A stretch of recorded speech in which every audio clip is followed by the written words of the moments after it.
texto, dentro do contexto bíblico, que mostra que as traduções das Sagradas Escrituras foram feitas em hebraico e aramaico. Por quê?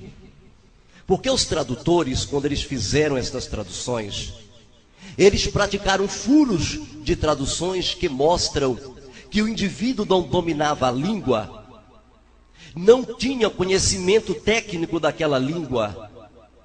E estes furos é chamado, na linguagem moderna, de polissemia.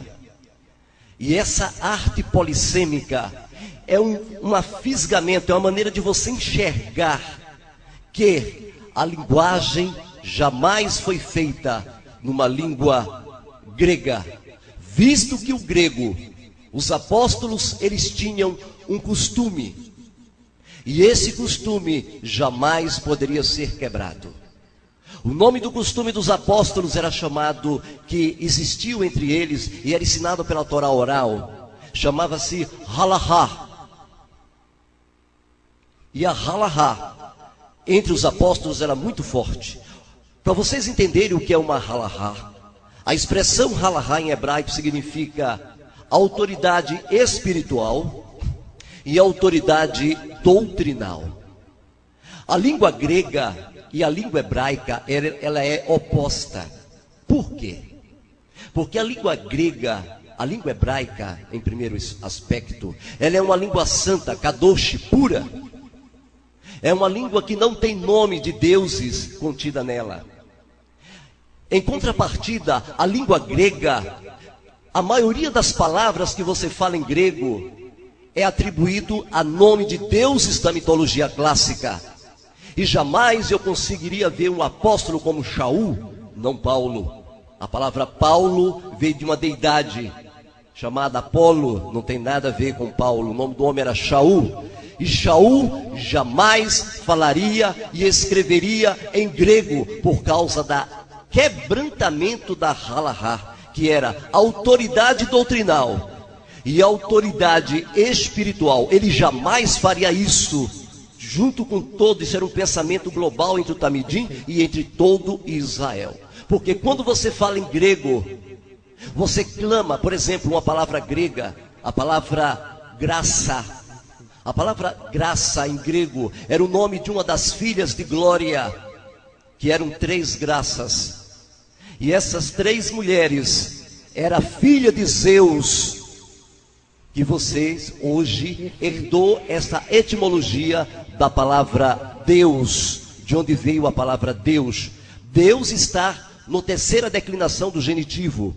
Por isso que existe, quando você fala Deus, você está realmente clamando Zeus, porque é uma etimologia grega de clamor aos deuses mitológicos. E então, algo que vocês poderão perceber é que a polissemia, dentro do contexto grego, dentro do contexto aqui colocado nos escritos, mostram o que realmente o padre João Ferreira de Almeida já havia escrito. Nós estamos aqui com uma Bíblia, a Bíblia antiguíssima, velha, bem antiga, e esta Bíblia contém ainda traços. Esta Bíblia tem mais de 100 anos, mais de um século. E a Bíblia fala, esta Bíblia aqui está escrita, Bíblia Sagrada em português, contendo o Velho e o Novo Testamento, traduzido em português pelo padre João Ferreira de Almeida. João Ferreira de Almeida era um padre católico, nunca se converteu para nada. E a prova disso é o que está escrito no próprio livro lançado pela Igreja Católica, um livro chamado Jerônimo, o tradutor da Bíblia. Neste livro de Jerônimo, o tradutor da Bíblia, na página 44, exatamente reza, na carta 16 de Jerônimo, na carta 16 de Jerônimo, então ele confessa. A Igreja Católica, ela não omite os fatos. Ela não omite. A Igreja Católica é aberta. Ela pode esconder um padre pode esconder para você se você tiver pessoalmente. Mas lá entre eles é aberto. E aqui está escrito, quando ele mesmo confessa com a sua boca, e ele diz, o próprio Jerônimo, havia experimentado desprazer nas antigas versões, que era aramaico e hebraico. E então, ele disse que todos aqueles que não dissimulassem as críticas que lhe valeria este trabalho por parte de todos aqueles para quem um texto tradicional era sagrado, e qualquer modificação, sacrilégio.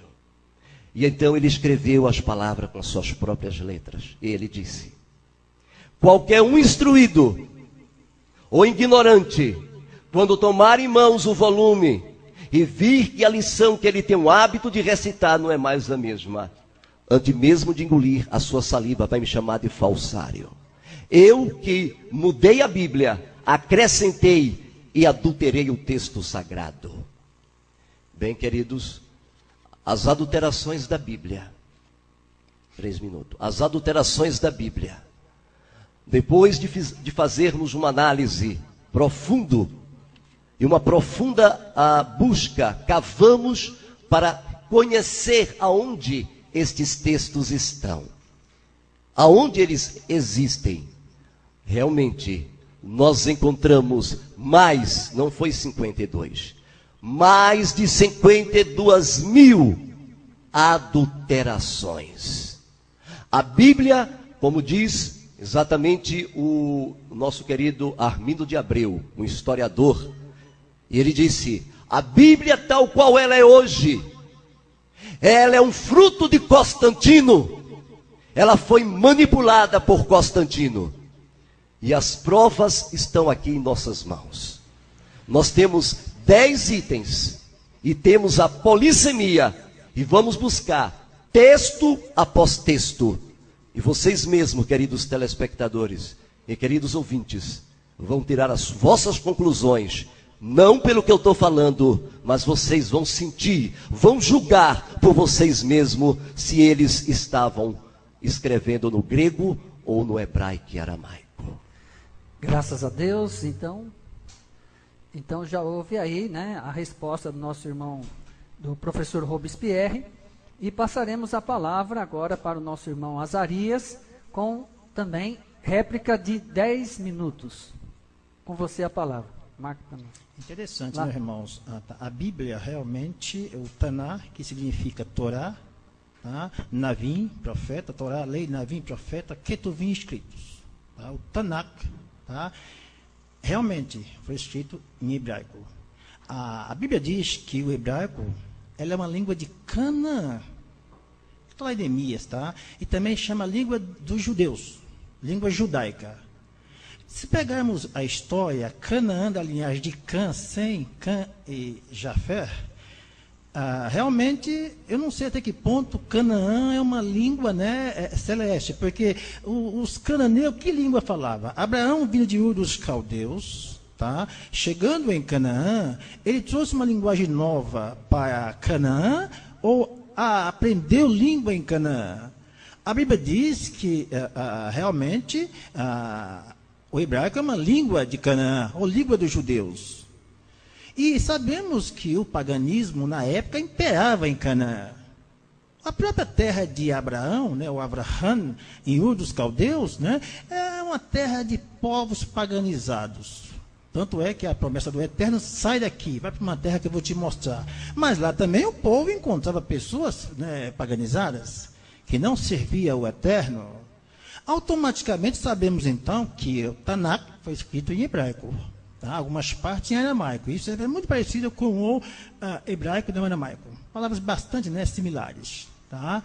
E veja bem, se o hebraico realmente, tá, é a língua que foi escrito o Tanakh, interessante é que a tradução ou a versão dos 70, a Septuaginta, elas foram escritas por cerca de 72 judeus, mas é chamada versão dos 70, E como que 70 judeus, né, fizeram uma tradução do hebraico para o grego, ou koiné, na cidade de Alexandria, pegava uma língua, né, que no caso é Kadesh, ou Kadosh, santa, e escrevesse uma língua pagã. Pelo que eu entendo, é para esses judeus ser fulminado pelo Eterno.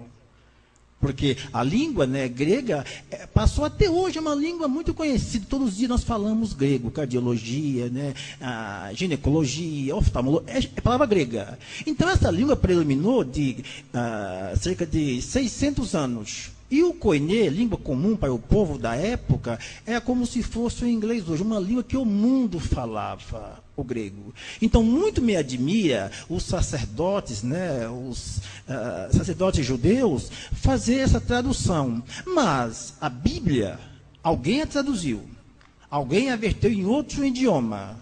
Tá? E eu, pelo menos, não tenho o conhecimento se o Tanakh foi, né, traduzida antes de Mashiach para um outro idioma, a não ser a Septuaginta. E foram por judeus, não foi por gentios. Tá? Não foi por gentios, foi por judeus. Interessante. Com que ousadia judeus, antes do Mashiach, tinha essa autoridade de pegar uma língua sacra, Kadosh, e traduzir para uma língua pagã, o koiné, o grego. Não foi do Eterno. Então eu diria que pelo menos esses 70 judeus tinham que ser fulminados pelo Eterno. Porque isso é uma blasfêmia, né, com uma língua, sabe, com um idioma que é celeste. Mas entramos então na Brit Hadashah. Eu não falo hebraico, tem noção de hebraico, noção de grego, mas interessante. Você encontra lendo, né, a nova aliança, ou a renovação, né, porque a Torá e a Brit é a renovação, isso é verdade. Mas você encontra ali os apóstolos escrevendo, falando, né, e me chama a atenção, que eu vou ler aqui um texto que me chamou a atenção. Diz assim, olha, se o Evangelho de Mateus foi escrito realmente em hebraico, como se explica o verso 1 e 23, que diz, eis que a virgem conceberá e dará à luz um filho, e ele será chamado pelo nome Emanuel, que quer dizer Deus conosco. Se o Evangelho de Mateus é uma tradução, por que se conservar a palavra semítica, onde Emanuel é traduzido Deus conosco? Ou por que se conservar palavras aramaicas, como em 5:22, né, aqui Marcos, eu porém vos digo, qualquer motivo, se colegiar contra o seu irmão, será chamado, né, no caso, Raca. Vamos adiantar um pouquinho. Aí diz o seguinte, e perto da hora nona, exclamou, né, Jesus, aqui no caso, né, em alta voz, dizendo, Eli, Eli, lema sabactani, isto é, Deus meu, por que me desamparaste? Então veja, em Mateus 5, versículo 1, disse, né, Mashiach, Talita cumi, que traduzido, né, quer dizer, menina, te digo, levanta. Se a língua usada é o hebraico, o aramaico, por que traduzir essas expressões? Se Mateus foi um tradutor do hebraico, o aramaico para o grego, por que a preservação das palavras hebraicas e aramaicas e latinas no texto? Não precisava, deixava tudo em aramaico, ou tudo em hebraico. Então veja, se isso aqui foi os hermeneutas que fez, então não pode estar numa Bíblia judaica, em hebraico, né? Aqui a palavra targumi, né? Ou seja, quer dizer, que interpretado, isso se diz assim, então não deveria estar. Então é interessante, mas vamos supor que seriam então os hermeneutas que fizeram isso. O que nós vemos na Brit Hadashah, ou na linguagem, né, do Novo Testamento, vamos assim dizer, são palavras de latim, moto, tributo, sabe, palavras como raca. Você encontra isso nas páginas, sabe, da Brit Hadashah. Então, interessante, eu diria que seria uma complicação a língua hebraica dos apóstolos, tá? E, de repente, encontrar palavras soltas em outros idiomas. Com que objetivo? E ainda mais, quando a 70, né, a versão dos 70 foi feita, com que objetivo? Porque essa Bíblia existe. Aqui na Poliglota, essa Bíblia existe. Se tiver uma outra tradução para uma outra língua, eu queria conhecer, tá? O que nós temos no Novo Testamento, sim, bastante versões. A Bíblia Latina antiga, ela foi feita cerca do ano 150 a.C. A de Jerônimo foi 382. Então, antes antes de Jerônimo, tá? Ele fazer uma versão que o Papa Dámaso pediu, já existia versões, né, traduções latina anterior. A Peshitta, ela aconteceu no 4º século depois de Machia, a Bíblia Peshitta, uma Bíblia siríaca. Inclusive houve, sabe, uma disputa entre a Peshitta antiga e a atual, na época.